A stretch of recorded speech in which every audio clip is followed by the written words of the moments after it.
Meeting of the Natural Resources Committee. We have roll call, please. Harem, Here. McKee, Here. Hendricks, Gill, Here. Woodhouse, Fleming. Here. Brookins. Here. Mr. Brookins, can you hear us? Can you hear me? Yes. Yep. Okay. Can you hear us, Robert? I hear you fine. I heard him. Okay, all right, so we got four. Okay, the open meetings law compliance, Yes, we sir. posted, Yes, sir. great. And approval of the minutes from our last two meetings. Oh, yeah, we've got to approve the agenda first. Thanks. I'll make a motion to approve today's agenda. Okay, I'll second that. there we go. Second by Richard. All those in favor say aye. Aye. Aye.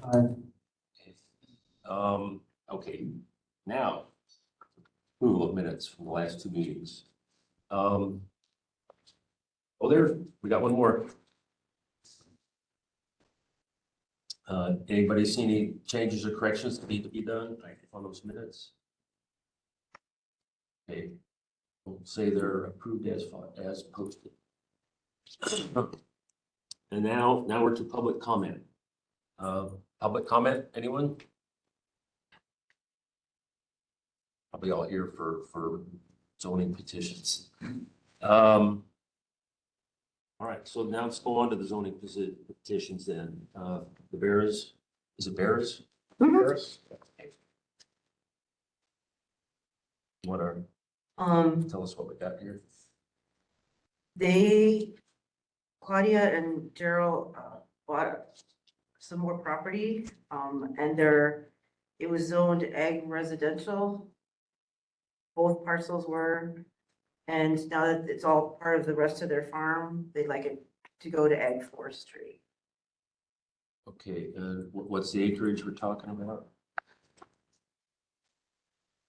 The total from the two parcels is going to 63 acres. Makes sense. Did you guys have anything else you wanted to say about the rezone? Just if you have questions, here to answer any It questions. looks pretty straightforward. Any other questions from the committee? All right, could I have a motion to approve it as, I'll make a motion. I'll second that. okay. Any more discussion? Anyone? All right, all those in favor, say aye. Aye. Okay. Yep. But it just has to go to a full county board. Finally. All right, Perkins CUP. Okay, Nathan Perkins, wants to convert a house on his property in section 18 of Forest Township to a short-term rental. He received his permit from the Department of Ag already, and a conditional use permit. Conditional use permit is required for the use, so it's on what his property is zoned, which is. I didn't need to see that. What is it zoned at? Do you remember? I believe it's ag forest. Okay. Oh, probably ag residential, 20 acres. I couldn't hear, what's it But I called? think- Zone? You own multiple parcels in there, correct? Yeah, Okay, so it's it's ag forest. it's ag forest, okay. And so he would, according to our zoning ordinance, if they want to do that, they can do a short-term rental if they do it as a conditional use. Yeah, And they've got approval from the township already. We've got the minutes in there.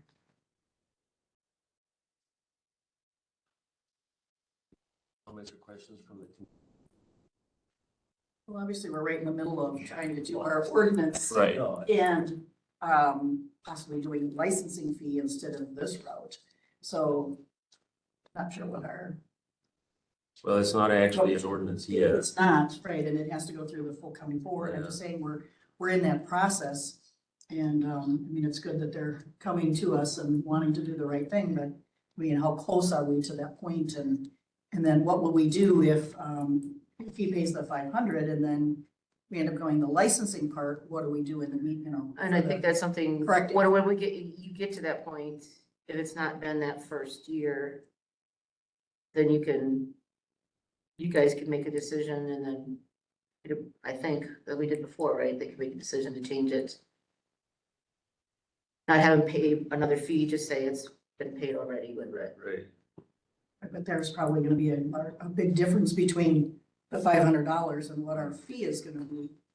So, I mean, I don't know. And my understanding is this was, the short-term rental was sent to, was it finance and executive, some committee, and it got sent back here. For us to make some. They, yeah, executive finance, they weren't sure if we really should be doing this or not, so. Well, we hadn't actually set fee yet. Yeah, We were no. still on the fence. But I mean, the whole ordinance itself, they didn't know if we should be doing it or not. I understand, what Candace said to me. Well, and we're, but we are gonna kick it back again, and I know we talked with Bob and, Sheila about, doing it. I think we're gonna come up with something. I don't know if it's fair to charge $500 when we're sort of When we're on in the the cusp process. of coming up with a whole new arrangement and a much smaller fee. That Right. doesn't seem like Right. a good, Well, the whole thing is too, if we come to that, we can always, you as a committee could say that actually now falls under this and you could refund him. We could refund the difference. or what about waiving the fee for now? That's what I was thinking. I was. Well, it's already been paid. It's a, Mark, it's already been paid. We are. Already been potential here. I mean, you have to take it as it is because we're talking about a potential of a lot of variables. Waiting direction, information we have in front of us today is the application as it is, regardless of potential changes in the future. And we don't, not knowing which way that may go, I mean, we can make the decision at that point on how to mitigate that difference. Right, Based upon, how that resolution, how that ordinance might be written. yeah, To talk about scenarios gets us into a situation where may or may not change. And now we go back to something we adjusted. It's like over adjusting here. I mean, that's kind of how I would see this. I'd rather see, like you're saying, just if it comes down to that and the ordinance finally does pass, he wouldn't be responsible for paying that new license fee, they could say, and then whatever the thing is, we could talk about then, Issuing a refund or whatever we chose to. Right. Do.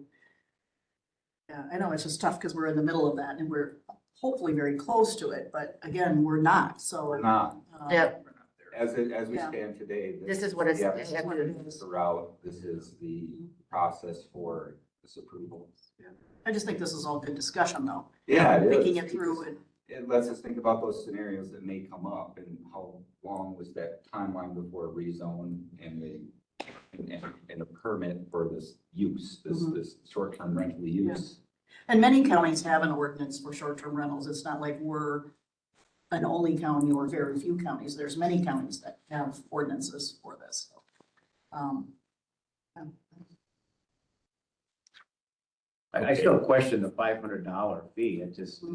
Did you go through the state then also? So, and then what was the fee for the state? Like 400 and change. I mean, that just seems. But it's the way the zoning ordinance is set up. I get it. I'm just saying, that seems. But everybody who comes in with the CUP, if they're putting a trailer house, mobile home on a property, it's $500 if they. I think, yeah. And it's a one-time fee, obviously. It's- Right, it's- right. Whereas the license is different. Right. Okay, so it is what it is for now. We hope that we're gonna get an ordinance with a lower license fee and we'll come up with some kind of a credit towards that, maybe even some kind of reimbursement possibly. But just for today, there's no reason for us to not approve it, right? No. So could we have a motion to approve the? I'll make the motion. Richard? Okay. Any more discussion? So if I, yeah, thank you. So, yeah, the ordinance is coming together and there's been that talk. And so I appreciate having to do the 500 and looking at the reimbursement. I think that's all really important. there's also a line item on the agenda coming up for the short-term rentals, is that, and is there any more going to happen with that than what's happened here? I think the one thing I'd like to have happen is let's just get a fee written down and agreed on. Okay, And then I'm not sure we had any other loose ends at this point, because so you're waiting for the attorney to review. the Right. documents. He did already. he did. Oh, he did, Yeah, okay. He has since. Yep. All right, So I think that was the only thing left. Yes, we didn't make any changes to the ordinance the last time. Right, right. And so then again, it would go to, Exactly. executive finance and then to the full Right. board. so I'll So, stick around for that, then I didn't know if there Yep. were going to be more pieces. no, I No. don't think there were any other loose ends at this point since the Mm-mm. court council looked it over. And what was the license fee that we attached to the short-term rental? Nothing yet. That's what we wanted to Still, say. we have not. That's what you gotta discuss today. Okay, that was the one. All right. So all those in favor of approving the CUP, say aye. Any opposed? Okay. Got it approved. Thank you. Where do we go? Oh, zoning administrator activities report. Electra was planning on coming today, but she's in her office sick, or she's not in her office, she's homesick. But some of the updates. Jen, I, and Electra have started uploading things into Catalyst. It's a long process. I just started last week. But, she's got the land use permits in up to 2020, going back. Electra has the soil testers back to 2013. I've got the 2025 done. I don't have the 2024. I've probably got 25 more to go in. I don't know how those, it's a long process because you have to type all this stuff in that goes with it. One thing I looked at too with the sanitary is, and I didn't think about it until I went out on a failed system and the guy wanted a copy of the old system, not the current system, but the system before. And so it's like, I want to we talked this morning and find out when, like we go into access to show like at septics, when there's always other files attached, like the old files. So I'm thinking that, you know, somebody puts in a replacement system to take the system that was there. And because we've got all the database stuff for that, just moving that as another attachment, so. All the history is there. And it's gonna be helping like this one, because they're trying to figure out, there's not much room, and they're trying to figure out where to put the system. So Kathy, maybe I was supposed to know, but I don't. What is Catalyst? It is the permitting program that we had a lot. They started talking about before I know about time we moved together in 2022. And there was great discussion on it. We were told, I can't even say who told us. We were told that said that we couldn't transfer all the stuff that was in access over to the new program because it was corrupt. So we have to manually enter all the permits. And so we can get everything over. So especially like, well, we go back and look and somebody says, well, what kind of septic system was put in, 15 years ago? So we gotta look up stuff, and so So you're saying the data wasn't able to electronically transfer? that's what we were told, yep. Yeah, I think because of the age of the systems. So the new system obviously is very new, our other one is very old, and by moving that data, it would corrupt the data moving it. So But what percentage of that migration is done then? Probably septics, 1%. I just started, she's probably got, Say maybe 5%. I mean, there's folders Okay, going so- to the so- 60s. It's gonna be a long process. it's gonna be a long process. And so just to let you know, that's what we're trying to do, and so we do it when we can. We're not doing other things, so. But the feeling is that once it's all in Catalyst, it'll be a better way to manage information. I don't know about that. Okay. That was hopefully the goal. That was all, yeah, but let's just say some of the input, that was given by the zoning people there at the time that said it's not a really, and even Matt Albright, who came down, said he doesn't like the program. Mr. Chair, Yes. so you have to manually input everything? So like you doing a sanitary permit, so like the 2025 4 ones, okay? You have to, yeah, the first one you do, you have to attach to a parcel, a landowner. And then you have to put, is it a new system, replacement system? What are all the features of that system? Is it in-ground? Is it at grade? Is it a mound? Is it a holding tank? And all the things about the tank and the septic system itself and it's just, and how it was paid for and so there's like, yeah, there's like 6 or 7 steps to go through, at least for the septic ones. And then you bring over the history and those are all in there now. It's just, that doesn't take long, it's click and drag, but it's the other stuff you have to put in. But that's a one-time thing, so once it's in there for that homeowner, the next time there's anything down the road, all that information is there, Yeah. it's maybe updates or. And we really want to get all the current systems that are out there in there because then she only has to go one place to run the report for the 3-year inspections and the holding tank pumping. Right now, she has to go, if anything really new, she has to go to both systems to start pulling that information. So it sounds like you think the payoff will justify this work right now. Hopefully, but By having it all in one system and a newer system. yeah, and I think the only way you're gonna get it something in faster is but we've got building permits, land use permits, CUPs, Board of Adjustments, septic, soil tests. What is some of the other, the land division, which are like the CSMs, I'm sorry. Namatag, no, that was not in. I'd have to look. Anyway, Yeah, there's about 7 or 8 things that have to be moved, and some of the stuff are gonna be a lot easier than, the hardest ones are the septics and the land use permits. so now I know more about Catalyst. Sorry about that rabbit hole. I just Yeah. wanted to hear more. But it's just gonna, and the only way we're gonna get anything in faster is if somehow we can come up with money and get a couple interns to be able to go and put some of that stuff in, and that's all they're gonna be doing because, Anything else on zoning? I got both my licenses. So I signed my first septic permit, last week. We've got, That's really good news. Good news. Congratulations. I don't wanna take those tests again, ever. We're working on, we report that, the Richland Township's called and said that there was a failing septic system just outside of town here. They thought, when we went out there, Derek and I went out to kind of look and it was snow covered and we could see ice across the road, but it was hard to tell there was ice over the whole road. So then Electra and I went out last week and looked at it and the only ice is from the end of the septic system down across the road. So it's a so I had to, last week I sent a letter to the landlord saying you have to call us and get something set up to fix it. And it's, the inspection pipe is like leaning, like almost toppling over, so that's not a good thing either.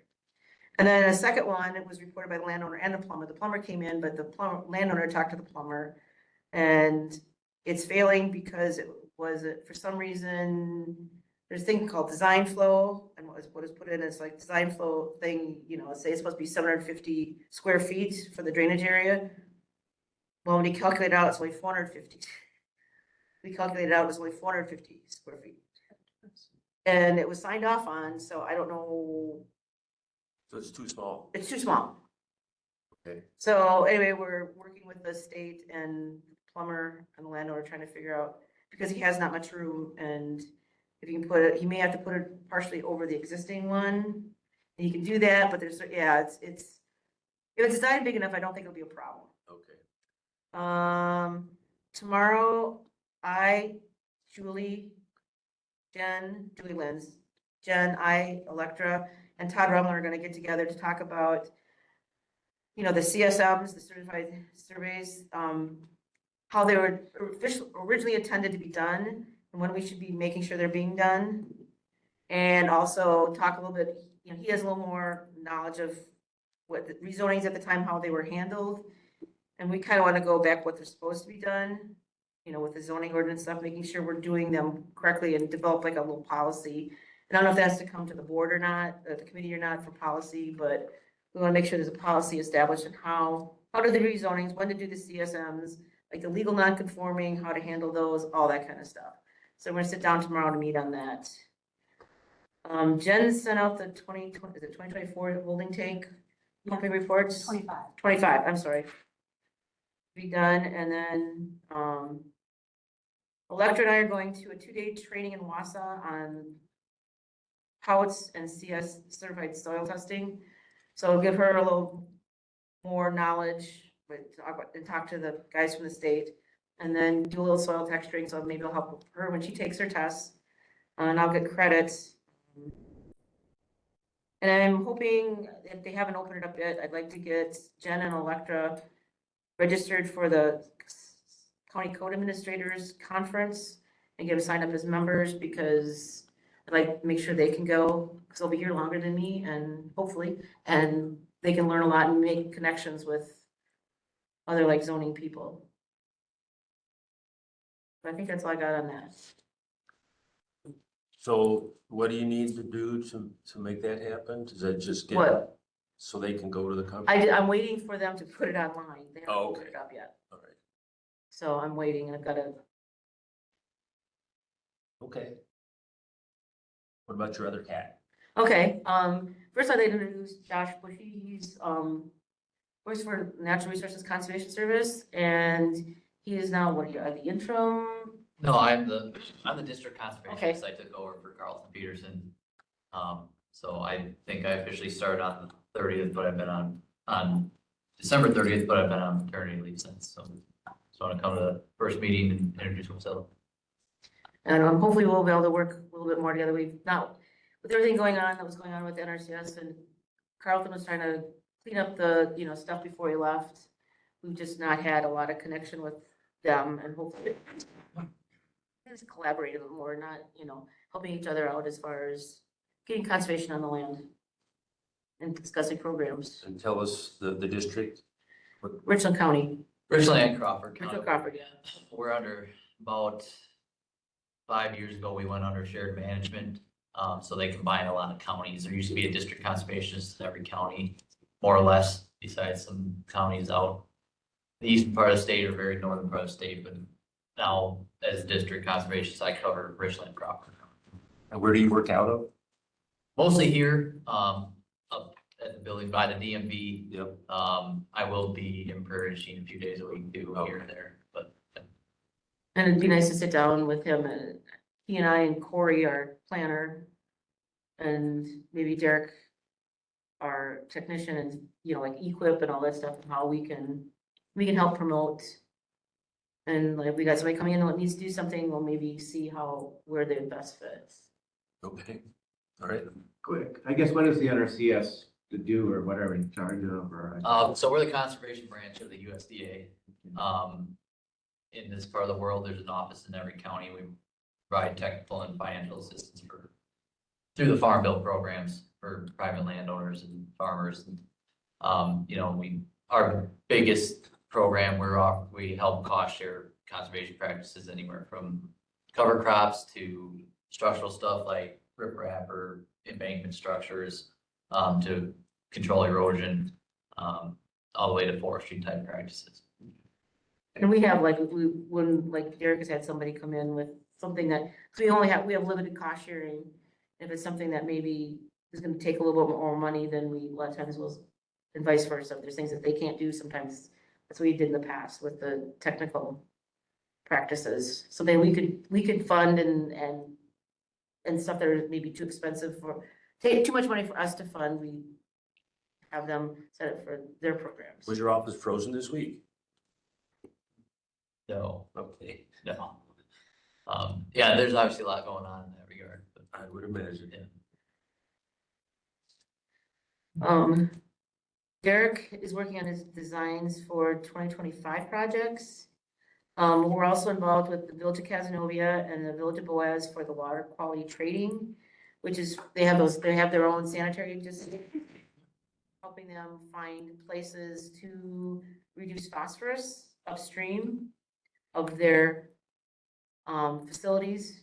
And we've got a few more things to work on, but we've been in touch with, they're both working with Davy Engineering to do that part of it, but we've talked to them and we've had some meetings, and Derek doesn't have the time to design all those practices by himself. And, so I've been working with Davies to figure out, it'll probably cost the districts more money to do, the sanitators to have, like Davy to actually do some of the work, the design work. But we talked, well, maybe if, once the design work goes, then maybe we could help with the construction inspections. So this is kind of like what you've done with Viola in the past, that kind of thing, We did with Hub Rock. a phosphorus credit, Yep, if you want to call it that. yep. And our biggest, like I said, it's just Derek to do the design work, and he's, you know, he's only been in here like not quite 2.5 years. And he doesn't have job approvals yet, so he has to wait for job approvals from the state person. And then, and he knows about it, there's a thing called HECRAS, which is HH says they have to, if they're in a certain floodplain district, they have to do this engineering thing to determine if it's gonna change the flooding area. So it's too much for Derek to do. Is there any deadline associated with those that he's working on? The villages have deadlines, and CAS is coming up against their deadline, so that's why it's like, Derek doesn't have the time, so. But we said, you know, as far as, once they get them designed, you know, like I said, Derek can help put them in, but, Okay. you know, it's easy to go out and check it, you know, you spend a day, but designing is a lot more. Corey is finishing setting up nutrient management planning workshops, and we found out some more information today, so we're gonna try to get more stuff out on. I wish we could have access to update our webpage, but we don't right now, so. And by the time we send it to it's just a process, so I'm gonna update our Facebook page to include things about the nutrient management workshop. She's working on the self-compliance reports from landowners. They were due Friday. If they're postmarked by Friday, then, you know, they're okay. She's gonna start monitoring this year for the farmland preservation program. And she's working on helping out with the monitoring of the conservation reserve enhancement program for the state, for the ones that we hold, or this are part of it.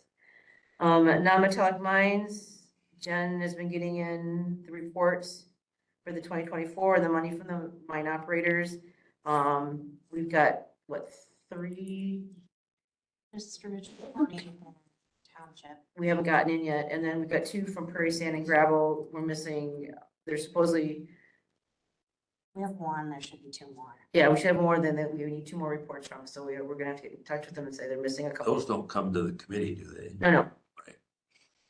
Right. And Derek, Corey, and I are going to the Wisconsin Land and Water Conference beginning of March, first week of March. Oh, the tree sales, I just posted on the line, the trees that are for sale, still available. They did get it on the front page of the, Thank you, I saw that. and then we've sold about $1,300 worth of tree.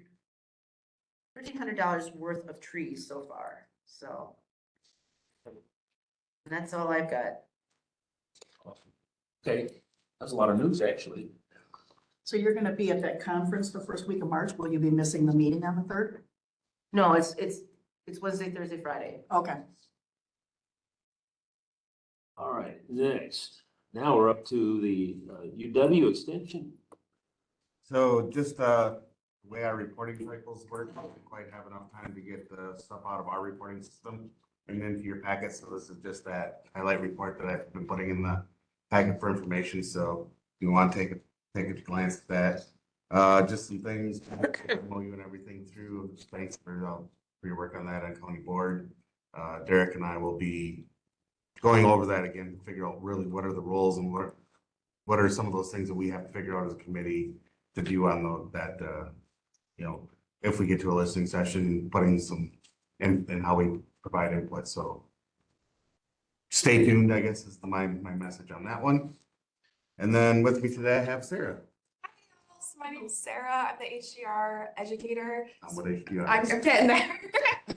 I was prepared. that's human development and relationships, and I focus primarily on financial capability. So a lot of my workshops that I work on with the county residents relate to financial literacy in those. So the big impact I work on is promoting financial literacy and empowerment of finance for the clients. So right now I'm doing a lot of work with the Passages Domestic Violence Shelter, working with them, offering budgeting workshops, as well as I have office hours. So people can come in, talk to me, show me their budget. We can talk about it, work through it. If they have questions on like credit or anything like that.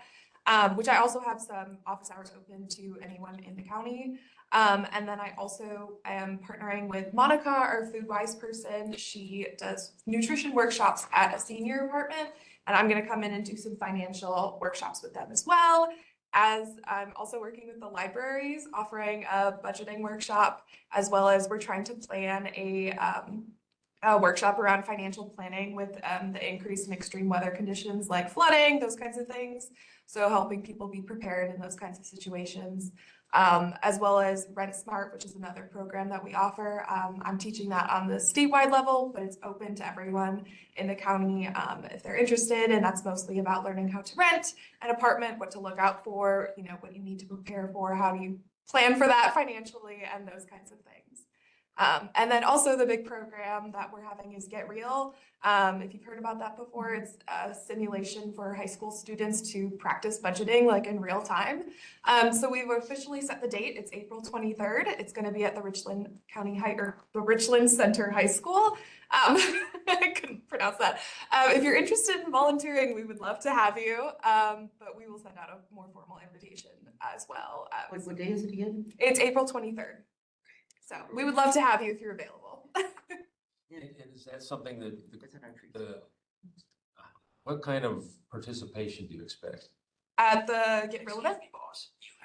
So in the past, we've had, I think it was around 400-ish students. So it's schools from like Ithaca. Yeah. I think it was Yeah. around 400. Yeah, so, Yeah. It's big. so schools actually fully participate. I think in the past we've had Richland Center, Ithaca, West, or Yeah. maybe Weston come too, and then Riverdale, right? River Valley. River Valley. So their whole junior classes come through the high school and do this mock simulated. Yeah. So if someone on the committee wanted to volunteer, what exactly would that be? So there's a bunch of different stations that you would participate in. So like I think one of them is like a credit card station, like or no. there's like daycare, I've done daycare before, I've done Yeah. toys, which I hated. I've been doing a lot the SOS. Oh yeah, and so that like if students end up, you know, not being able to afford something because they paid too much for rent or they bought a really expensive car, and now they're paying all their bills and they're struggling, they can go to the SOS station and get some help to figure out like. What was the date? It's April 23rd. It's a Wednesday. It's a lot of fun, actually. And what's a lot of fun is watching the sheriff's department deputies, and there's police department. And you'll watch kids and they're like, okay, gotta avoid that, you know, and they'll try to sneak around, and once in a while they'll get a ticket for your evading what do you call that? Evading an officer? Yeah. Or speeding. more speeding, you know, Yeah, so in addition to the designated stations that each person goes to, we have like the police force and the sheriff's department. They give out speeding tickets or whatever, like you would normally get in life. There's also, you have to stop at the fate station. I can't remember how many times. So twice. Two times. So fate can either be, you know, you got hurt and you're now got a medical bill, or you got a $500 on a scratch off ticket or something. I mean, so it's. And then it's like, kind of- I think there's usually a nurse or something. Yeah. So you can either, break your leg or get $5 off because you have good health. Like there's a lot of different. My favorite one was, Yeah. I did daycare for several years, and somebody had been through, and then they come back, I have a kid. This is a really great opportunity for students to figure out how to budget in an environment that's. Gets them thinking about all of those things. Yeah. Yeah, I have a question on the flooding preparation. What does that look like? So it's a workshop that my program manager was a part of a team it's like climate change information, and this is just some information on like kind of how you prep for that. So thinking about like financially, just kind of like to prepare, like that's something to keep in mind as flooding becomes more regular. That's kind of what it is. I don't know if that answers your question. It's not necessarily specific to flooding, but I know flooding happens in this area, so I think it's relevant. Issues basically, Yeah. so, Mhm. thanks. Where is your office at? I'm at the extension office in Melville Hall. Okay. Yeah.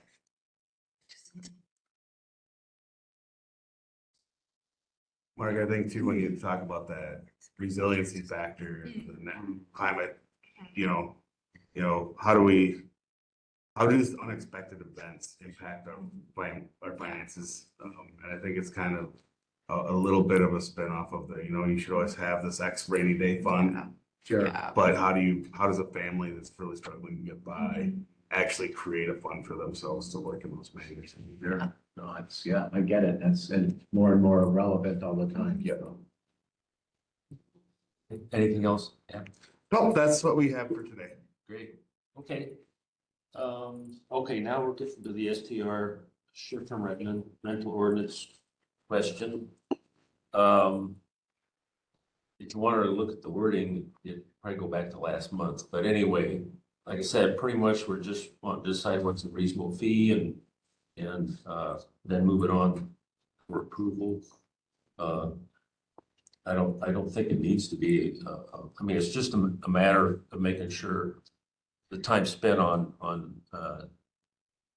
keeping the records is the main thing, right? And we could put in that form up there, for approval, saying that if this goes into effect, the zoning ordinance will be changed, so it's not no longer a conditional use permit, but it's a permitted use under. Yeah. So what are we thinking about for a fee, I guess is. I don't know, we really talked much about a fee, other than we wanted to be a small fee. Right. Just to, like you said, cover the cost of the paperwork and just verifying people are getting licensed with the state and any follow-up or anything needed there. There may occasionally be complaints that you'd have to follow up on, Mhm. but we'll just see what happens. And then I forget, we wanted to make sure we started this at the same time as the state license, so that people are all just doing it all at once. What else did we say? Is the state license, it's for 2 years, isn't that correct? Annual. Annually, okay. So I think we were trying to go with that same thing, starting at the same time and just doing an annual. They just pay both at the same time, they're done. How much, what are other fees that, So if I could, so one of the things we talked about and brought up to the committee before is there is a sanitary permit maintenance agreement. It's $30, and pretty much what that means is that whoever has a sanitary permit, they get a notice in the mail that your Every 3 years. every 3 years, your tank has to be inspected. The landowner calls somebody, they inspect it, the person signs off. The landowner walks into the office, pays the $30 and gives them the card saying it was done. Is this any more than that? I mean, We have a bid for 30. but it really, to me, it seems we have to bring in our state license. We've got to show that we did these things. We're gonna bring this document to you and go, there. It's pretty much the same thing in my book. Yeah. yeah, and we talked about that, and I know those sanitary permits at one point, we did talk about increasing, I thought, to 50 or No. something. There was at least discussion of it. That's But is it $30? Is that what the? what the 3-year maintenance thing is. It's $30 for 3 years. Do we want this to be an annual fee or is this? It would be annual like the state one.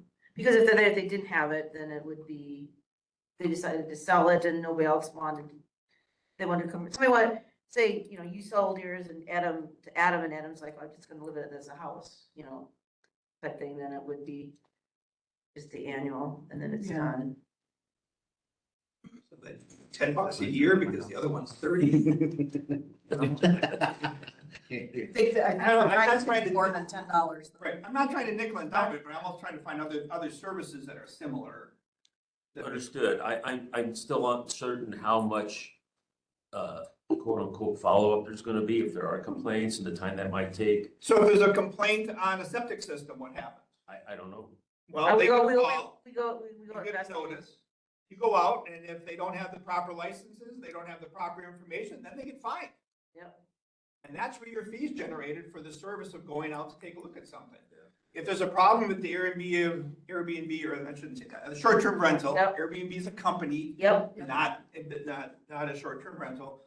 If there's a problem with the short-term rental that requires law enforcement, what's gonna happen at a regular rental if somebody calls up? What's gonna happen at a motel if somebody, law enforcement's gonna show up, and if there's a fine, there's gonna be a fine.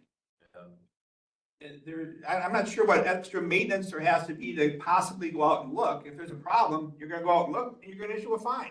And that's how you recover that. That's how fire departments recover their costs. When there's a problem, it's gotta be dealt with. Understood. There'll be times when you go look and decide there's not a fine. I mean, they didn't do anything wrong. You still had to follow up and figure out what happened. Happens to law enforcement, happens to the fire department, happens all the time. Yeah, It's part of government costs. yeah. Do we know what other counties pay or have their people pay for license fees? Yeah, Do you they know, do the licensing or do they do a conditional use permit? Because there's quite a few counties, obviously, even just around us that have short-term rentals. name one, big look up. months ago, I looked it up, but I don't Yeah. recall what it was. Does Sauk County have one? I believe Sauk County does, Iowa County, I believe. I just thought I'd look and see if they have their, Just be good to see what they do. Right. We're comparable. We don't want to be too high. not too low. Right. I don't know if they've got a fee schedule. This might take a while. Internet's slow today. Well, you know what? I mean, this kind of thing, if we say, let's just go with $30 and over time, we say, gee, that wasn't the right, we just change it. Right? Or change it, we could change the fee next year or whatever, if we feel like that wasn't the right number. Let's just get something going. That's my thought on it. Thoughts, me? Yeah, I think a small fee is appropriate. I would even say like $25 for a year or something like that. But I'm, I'm open to, I don't How do know. you feel about that, Kathy? $25? I like this bid process. It's broken down. Just to make sure it covers their time. though. I get it. It's the administrative, Yes. administrative, for whatever it is. And that's why I was asking her. Yeah. So, Yeah. I don't, doesn't matter, makes sense to something, doesn't have to be anything big. How many do we currently have? So the state of Wisconsin said that there are 30 in the county. Now, some of those are within municipalities, so that doesn't count. Right. You're not gonna see that. City of Richland Center, Village of Viola, any of those that already have a government structure in the municipality. So that brings it down a fair amount. So I think we ended up in, and just looking through, I think there are like 22 or something like that actually in. That are licensed. That are licensed, Right, right, because, yeah. because, when we first started working on this, we saw a list of different places where they were advertising. And by the places that we know, we think, we calculated there's probably over 100 in the county at that time. So there's a lot of them out there that are not licensed. Yeah, and I've been real curious to see where that number came from, because just going through the Airbnb website, going through Verbal, looking at Evolve, and not counting Furnished Finder, which is actually a longer term, it's over 30 days, which is normally what Furnished Finder does. And looking through those, I'm seeing a few more than what's on here, maybe 10 or 15, but I'm not seeing 100. Well, There's some in different locations. Wasn't that Melissa that? Melissa spent some time looking that Yeah. up. And then in different publications, just like publications you can pick up that are like Richland County focused, that kind of thing, and they were advertised in there, and we looked and they were not licensed. Well, see, now you have Maybe some, some of those have gotten licensed over time, I'm guessing they have. right, but some of those are not licensed as short-term rentals. Please remember that, if they have I think it's over 4 units, they're licensed as a hotel. Yep. So that's a separate, and we have a number of those in the county that are hotel licensed. Yeah, like, and then like you've got like, there's several in Ithaca Township, which we don't cover. Yeah, but I looked at Sauk County and it says bed and breakfast lodging house, $100. That's what they charge. Is that annually? I don't know. Because that could be a one-time fee, maybe. Yeah. Anyway, the fact is, the ones you know about, it's not gonna add this huge administrative burden. It's not a huge number. That's what I was getting at. So I mean, campsites too are also something you see on Airbnb that are not Right. short-term rentals, they're campsite rentals. Yep. And we've got hundreds of those in the county. Yeah, I wish she took out all that into consideration. Right, so that's the piece that we really have to look at, it's a bigger. Yeah. Can I get a motion to set the fee at $25? Mr. Chair, may I just for reference here, the town of LaValle has a short-term rental license that is $500 annually. One time? No, Annually. Wow. LaValle, Where is that? Sauk County. town, Holy Toledo. but it's specific to the town. It's specific to the town. Town of this, Yeah. the township requires that. I understand that, but, yeah, Wow. it's $500 annually. Right.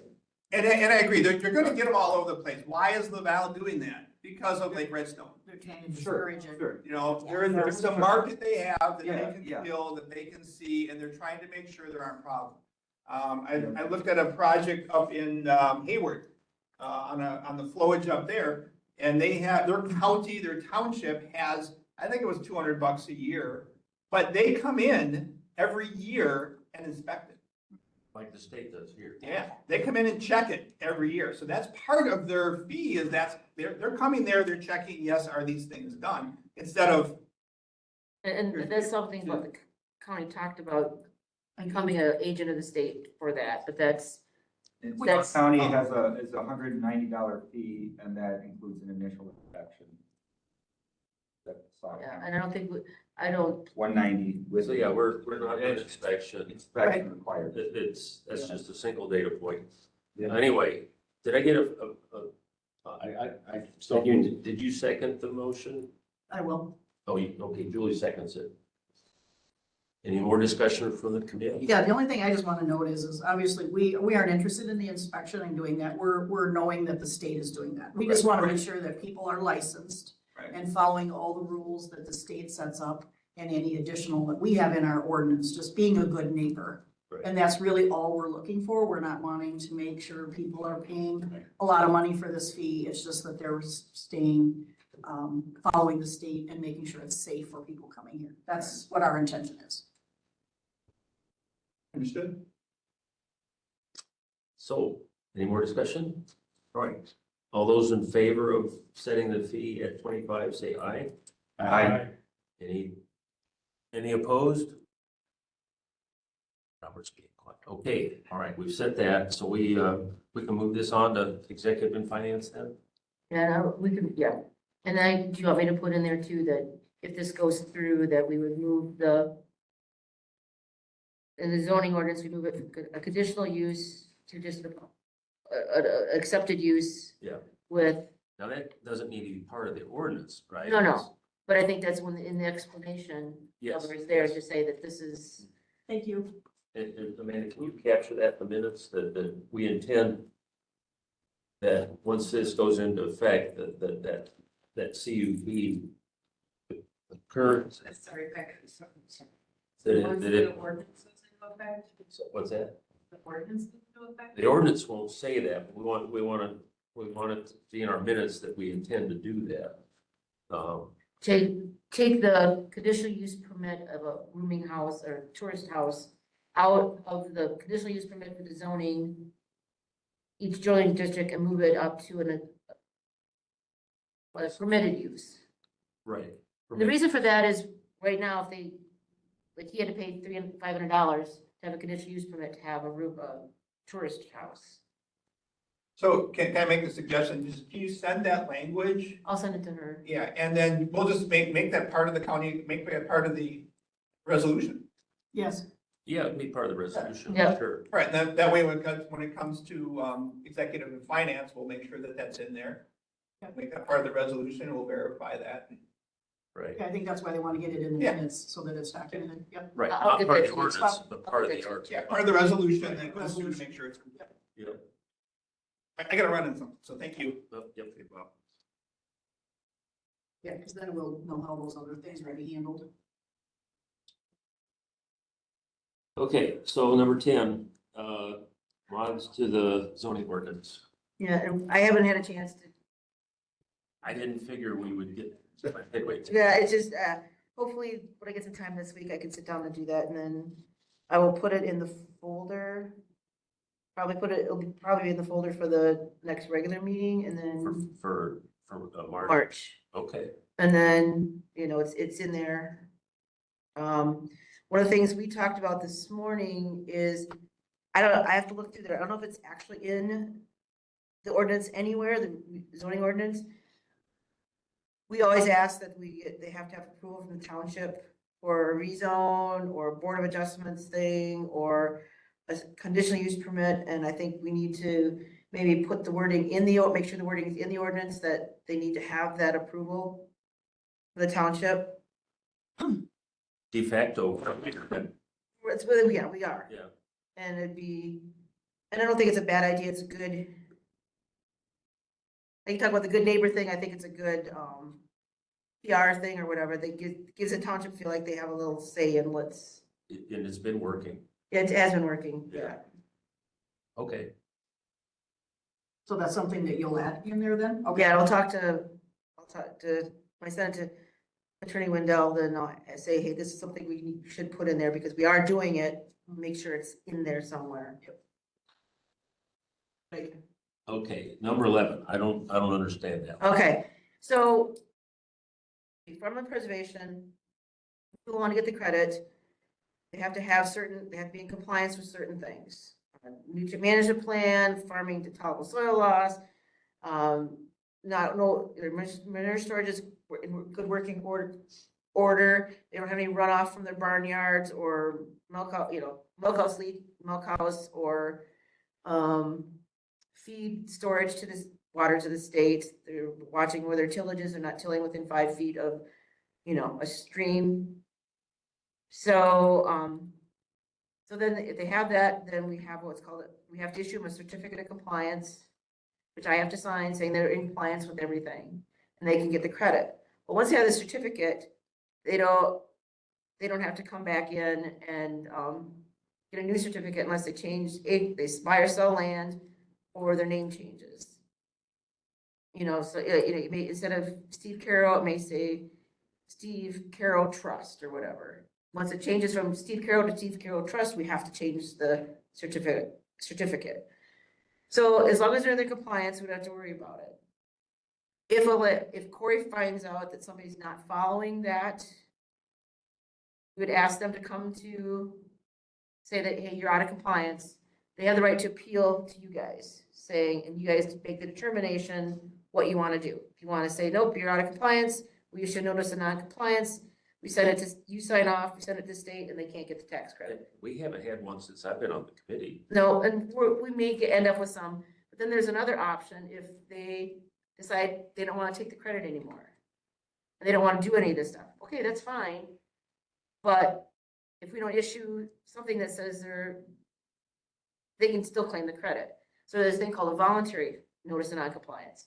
And they're signing a thing saying, hey, yeah, I'm okay with not doing it. And they sign saying they don't care. Well, we need to designate, we haven't done this in a long time, so we need to designate somebody in the department, instead of coming here and designate a position in the department, is what the lady from the state suggested, to sign off on those. So we're talking about maybe just the director. That's my title right now, Director of Land and Zoning. Make that person the one to be able to sign those voluntary notices of non-compliance. So you're saying we needed an official deputizing of that title as the person who does the sign off? Yeah. And in the past, we just kind of did it, or? Yeah, Oh. and then the state saying, oh, you probably should have somebody designated to do All right. that. And that, you're saying that would be you? This position, not necessarily my name, Right, but right, that position. that position. Is it now called Natural Resources It's Director? it's Director of Land Conservation and Zoning. Which is her other hat. That's my one hat now. Question, so how would you find out about a non-compliance and what would a non-compliance look like? What are we talking about? When Corey does like doing a 25% inspection every year of, who's in compliance, sorry. If they're in compliance with all the things that she's talking to them, and there's sometimes you say, okay, and they agree to fix something, but they're not, they're having rainwater going running through their barnyard and going, then goes into a stream. Or, they don't have a nutrient management plan. Or, those would be issues, okay, you're not in compliance. So we're working on getting back into, getting those taken care of, and then there may be some in the next year or so. But sometimes if we do this voluntary one, then it makes it a lot easier. She tries to get a quarter of them each year. Yeah, and what she's doing, she kind of divided up, used to be, you'd have a list and you'd take 25% and it would be all over the county. Well, to make it easier, she's kind of divided the county into the four quadrants, either, I don't know if it's north and south or it's the quadrants. But she's trying to do it that way to get to 25% of the. Okay. Anyway, I now understand the intent of the. So if Mark says, I don't want to do this anymore, he says, I don't care if I get the credit or not, you sign this sheet and then I decide it. So if we all sign off and say, yes, let's do it, does this go anywhere else or it's just for our committee? Just for the committee. That's what I thought. Yep, this is not something that has to go.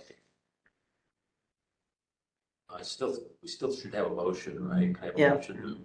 I'll make the motion to Okay. designate the director position. Okay, Mark seconded. More discussion, questions?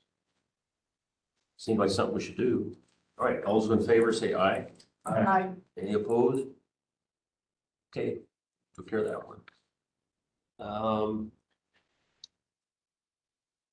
Now we're to the deer. Over to the deer.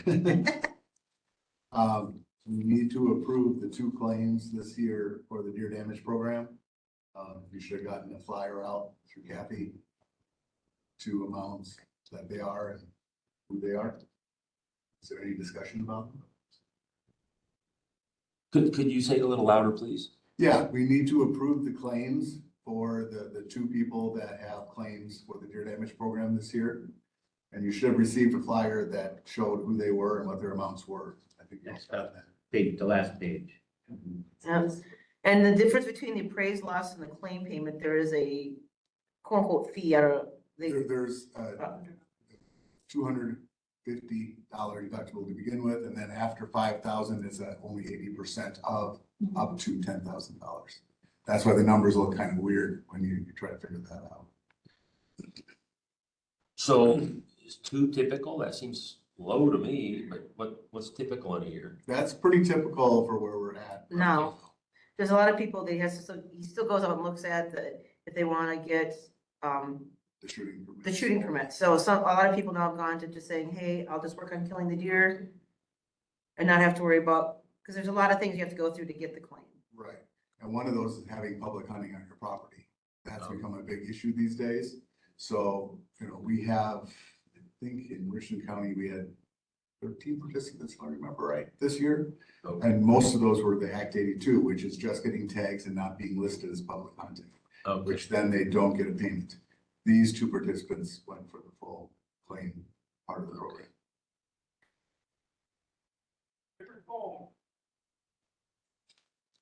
Something we do every year. Yep. Yeah, we do. All right, okay, Richard moves to, and Julie seconds. All those in favor say aye. Aye. Opposed? Okay, And none of the money is ours, so. Right. It comes straight out, the DNRs, Yeah. they write the check for it. okay. So took care of the deer. Correspondence? Nope. Future agenda items. Anybody on the committee want something on next month's agenda? I think we'll keep the zoning one on, because hopefully I'll have some of them marked up and talk to them, send it to Returning Wendell before this. I guess I have something. Are we going to be funding our water study or rejoining the laws? Yeah, I don't know. I would like to. I don't know I've not seen the budget on that part of it. If they put money in the budget for it or not. I don't know. I suppose I could ask. I don't know where they would have put it. Derek or Tammy Newberry, see if she knows where it might be. Yeah, it'd be great to have an answer on that, either way. Yep, I gotta do that. So I'll ask, Okay, great. I'll send an email and say, okay, do you know if there was money put in the budget? Nobody ever told me. Okay, because I know Candace said that she was interested in doing that, but I never, And then everything that happened now at the end, the two people we talked to about it, that handle the budget are gone, I so. know it's a lot of folks here. So I missed it. You good? Yeah, Kathy's. I'm gonna check in on it, see if there's any money was set put in the budget. All right. Anything else before we adjourn? No? Okay, the motion to adjourn, I'll make a motion. Julie and Richard seconds. All those in favor say aye. Aye. Okay, Robert, we're all done. There's sometimes be nice to sit down with you. You didn't